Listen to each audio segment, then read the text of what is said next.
In this video, I'm going to explain how to maximize your muscle growth naturally and how to avoid the number one mistake we've probably all made, which is limiting our gains.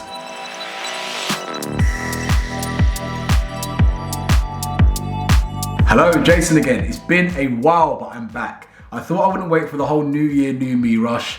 I'm currently on day 8 of quarantine with COVID, so I thought, might as well make a comeback. Now, before I start, I'm not claiming to be a mass monster or have some sort of Hulk style physique.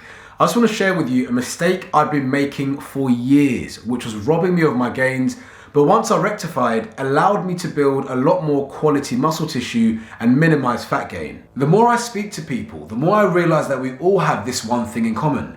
Most of us grew up taking advice from people, either in fitness magazines or down the gym, whose bodies don't work like ours. As a result, the information that we relied upon, albeit well-meaning, wasn't really helpful for a natural trainer. So let's get straight into it. How can we optimize our muscle gains naturally?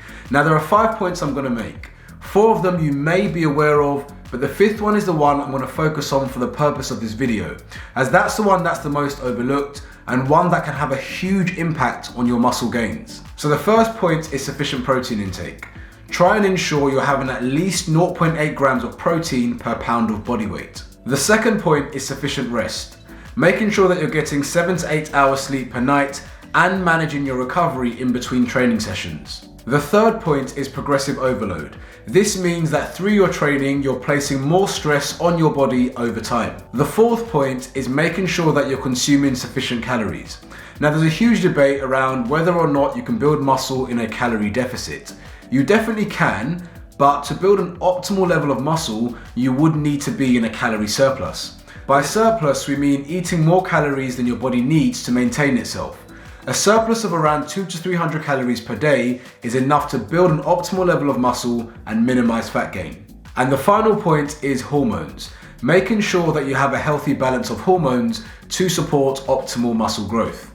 In this video, I'm going to focus on testosterone and growth hormone, as these are your anabolic or muscle building hormones. Now, most people know about testosterone's ability to increase your strength, build muscle and keep someone lean, but not so much on the impact a person's body fat can have on testosterone levels. Simply put, the more visceral fat a man has, the lower his testosterone levels are likely to be. And the opposite is also true. The lower a man's body fat is, the higher his testosterone levels and growth hormone levels are likely to be. So what does this all mean for muscle building? All things being equal, the leaner person will gain a higher percentage of their mass in muscle, and the person with a higher body fat will gain a higher percentage of their mass in fat. So let's break down the numbers. A man's testosterone and growth hormone hit their peaks at around 9 to 12% body fat. They're still decent up until about 15%, but they do start to be negatively impacted from 17% body fat upwards. Now, with a normal man sitting between 18 and 24% body fat, you can see where problems may arise. For best results, I would lean down to about 10% body fat and slowly build up until I get to 15% body fat. 15% will be my ceiling to then begin to lean back down to 10% and continue to do this until I build a level of muscle mass that I'm happy with. Now, of course, there is such a thing as too lean. Getting your body fat much below 9% can also negatively impact your testosterone levels. Now, this is something that really opened my eyes when it came to muscle building, because until this point, all the bro science was telling me to get big, you need to eat big and eat loads and gain fat and gain muscle and then trim it all off in the summer. But what I didn't realize is the principles of bulking and cutting are bodybuilding principles. Most bodybuilders are on steroids. They're using drugs, so their bodies don't work like ours. As a result, when a bodybuilder is in their off season, they don't need to be thinking about a mindful caloric surplus to limit fat gain, because more of their caloric surplus will go towards muscle building.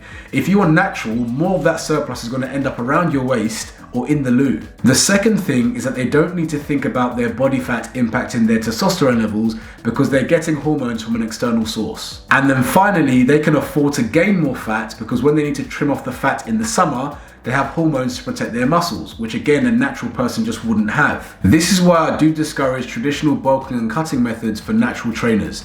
You're better off maintaining a leanish physique year round, say between 10 and 15%, keeping your gains efficient, but also making sure that you are maintaining a healthy hormonal environment. I'd leave bulking and cutting to experienced bodybuilders who are preparing themselves for stage and have the hormones to protect their muscle. So I hope you found that helpful. This was one of the most insightful things which I learned on my fitness journey and has helped me to keep a good physique year round and keep my gains efficient. If you like this video, drop it a like, please subscribe, and I will see you again soon.